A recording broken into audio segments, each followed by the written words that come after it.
श्री स्वामी समर्थ. येत्या 19 मार्च 2026 आपल्या सर्वांना माहिती मराठी नवीन वर्षाची सुरुवात होते. त्या दिवशी चैत्र शुद्ध प्रतिपदा आहे. त्यामुळे त्या दिवशी आपल्याला गुढी उभारायची, नवीन वर्ष स्वागत आपण गुढी उभारून करणार आहे. असं मानलं जातं की ब्रह्माने सृष्टीची निर्मिती ह्याच दिवशी केली होती. त्यामुळे हे मराठी नवीन वर्ष म्हणून साजरे केले जाते. ह्या दिवशी आपल्याला सकाळी 6:54 ते 8 वाजेपर्यंत हा सकाळचा खूप छान मुहूर्त आहे. त्यावेळेस आपल्याला गुढी उभारायची आहे. आपल्या सर्वांना माहिती आहे 3.5 मुहूर्तापैकी हा एक मुहूर्त आहे. आता आपण गुढी कशी उभारायची त्याहून बघणार आहे. आपल्याला सर्वप्रथम एक बांबू घ्यायचा आहे. बांबू आपल्याकडे सगळ्यांकडे असतोच. तो खालून थोडासा जाडवरती निमुळता असावा. तो स्वच्छ करून घ्यावा. त्याला हळदी कुंकाची 5-5 बोटे लावावी. नंतर त्या बांबाला तुम्ही तुमच्याकडे लाल किंवा पिवळे वस्त्र असेल ते पिवळे वस्त्र किंवा साडी घेतली तरी चालेल ते घ्यायचे तुम्हाला.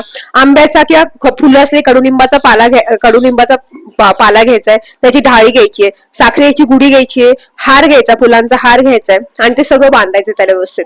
आणि तुम्हाला तुमच्याकडे पितळ्याचा तांबा आपल्या सर्वांकडे असतो. पितळ्याचा तांबा घ्यायचा, त्याला स्वस्तिक काढायचे. 5 तुम्हाला हळदी कुंकाची बोटं काढायची आणि त्या गुढीवर तुम्हाला ठेवायचे. हे आपल्याला पितळ्याचाच तांबा, दुसरा कोणताही ठेवायचा नाही. स्टील वगैरे वापरू नका, पितळ्याचाच तांबा वापरा.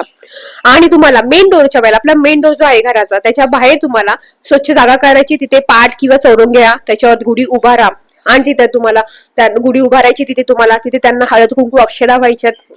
ते तुम्हाला नैवेद्य म्हणून तुम्हाला धने, गुळ आणि कडुनिंबाची पाने नैवेद्य म्हणून ठेवायची आहे. सोबत तिथे तुम्हाला औक्षण करायचंय, गुढीचं औक्षण करायचंय. आणि औक्षण करताना तुम्हाला ओम श्री ब्रह्म ध्वजाय नमः हळद कुंकू समप्रायामी अक्षता पुष्प समप्रायामी असं म्हणायचंय. तिला प्रार्थना करायची ह्या निमित्ताने. आणि आपण सगळ्यांनी गुढी उभारला, आपण सगळी जण सकाळ सकाळ कडुनिंबाचा पाला आणि थोडस गुळ खातो, हे माहितीये. ते कारण की बोलतो ना ऋतू चेंज होतोय आपला. आता उन्हाळा, कडक उन्हाळा येणार आहे, त्यासाठी थंडावा शेत असावा म्हणून हा आपण कडुनिंबाचा पाला खातो, तो थोडासा खायचा आहे. संध्याकाळी गुढी उभारताना उतरवताना आपण काही पद्धत वेगळी आहे, काहींकडे प्रत्येकाची पद्धत वेगळी असते. आता आमच्याकडे आम्ही नारळ फोडतो, दूध साखरेचा नैवेद्य दाखवतो, नारळ फोडतो आणि मग गुढी उतरवतो.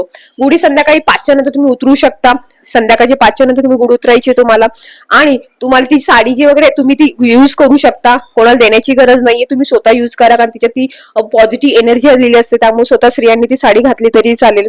अशा पद्धती तुम्हाला गुढी उभारायची आहे. खूप सोपी पद्धत आहे, काही जास्त सामग्री लागत नाही.